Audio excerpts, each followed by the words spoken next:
толугу менен колдоймун.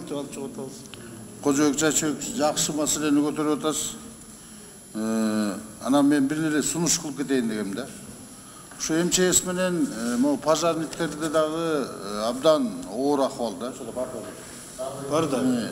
Жок, ошолордукунда жакшылап карап, анан пожарниктерди биз такыр эле эме кылып салдык да. Башка мамлекеттерде пожарниктер биринчи очередте турат да. Өзүңүздөр билесиздер, өнүккөн мамлекеттин баарында пожарниктерди мындай азыр болсо бирдей алып атабыз. Азыр болсо азыр пожарниктердин же кийими бүтүн эмес. Военныйлардыкы Кудайга шүгүр баягы жакшы тигип баягы башталды. Ама пожарниктердики така каралбай калды да. Ушул боюнча бир жакшылап карап койсок, биз да комитетке чакыралычы, МЧСти чакырып, ошо пожарный эмелерди чакырып, ушул жерден ушундай маселелерин көтөрүп койсок. Мыйзам туура, жакшы мыйзам.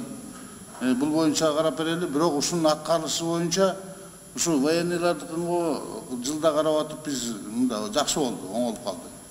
Могу МЧС менен пожарниктердики такыр кала албай атат да. Мен ушул сунушту айтып коет элем. Мен жооп берип коеюнчу. Менде маалымат алгам. 114 миллионго көтөрүп атабыз, урматтуу депутаттар. 114 миллиондун ичине бир эле күч түзүм эмес, бул жалпы. Анын ичинде өзгөчө кырдаалдар министрлигине 7,5 миллион. 7,5 миллион сиз айтып аткан. Улуттук коопсуздук мамлекеттик комитетин 1 миллион 100 миң.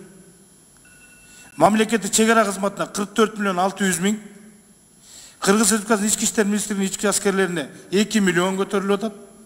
Анан жазаларды аткаруу, мамлекеттик кызматтын түзөтүү мекемелерин кайтаруу, соттолгондорду жана камакка алынган адамдарды конвой менен коштоп жүрүү боюнча департаментке 20 миллион 100 миң. Мына ушунун баардыгы биригип күч түзүм менен 114 миллион болду.